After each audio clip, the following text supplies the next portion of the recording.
let's talk about your thread cutoffs. So thread cutoffs happen when you are finished sewing a piece and you have these little bits of thread that you need to deal with.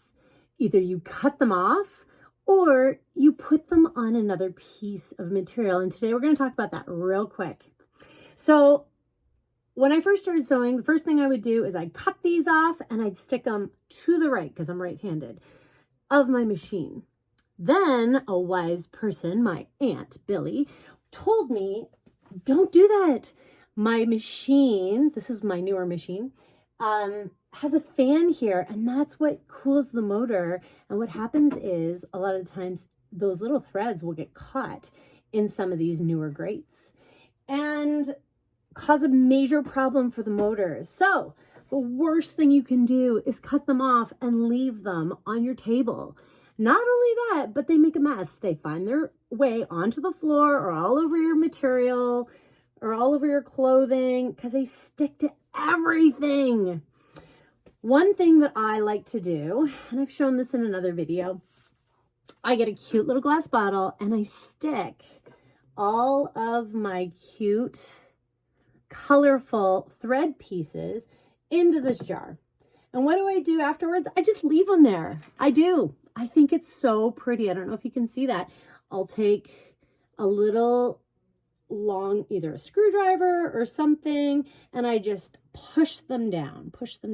And you know what? I think this jar's been going for about 3 or 4 years. So easy peasy, get yourself a little jar. The other thing you could do is get a leader and an ender. Let me show you what that looks like. Here's my leader. It's already underneath of my presser foot, and I have a bunch of these squares that I'm lining up here, and at the very end I have my ender. So this is how we do it.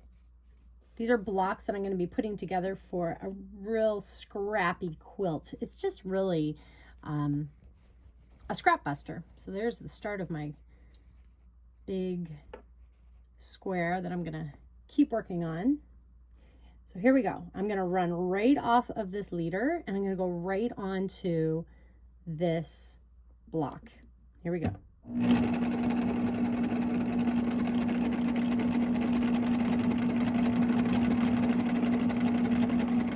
Now, if you notice, I left a little bit of space in between. I think it's really important because that space helps you be able to clip in between each one.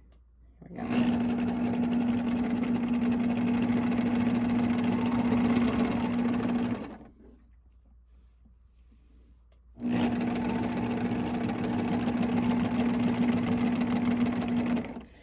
This is called chain piecing, by the way, where you make a chain out of all of your pieces.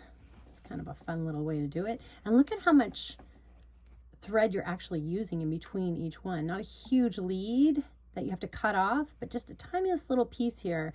Chain piecing is a really great way to save on thread. All right, so now I'm going to take my ender and I'm going to just run onto that. Here we go.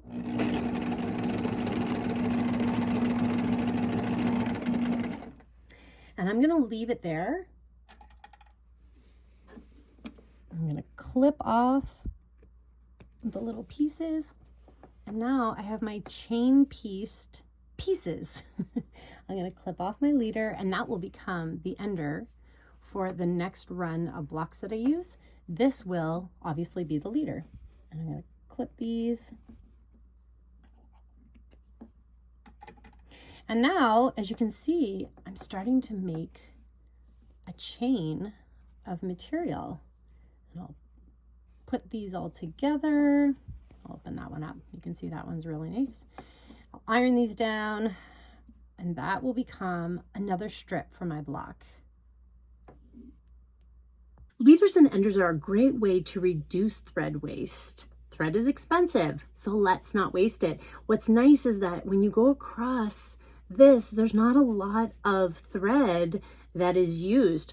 On top of that, you don't get that nesting at the beginning of every start and stop. Sometimes when you start, there's like a little bit of wound thread at the bottom underneath.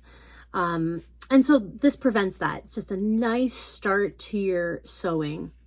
You can use leaders and enders if you want.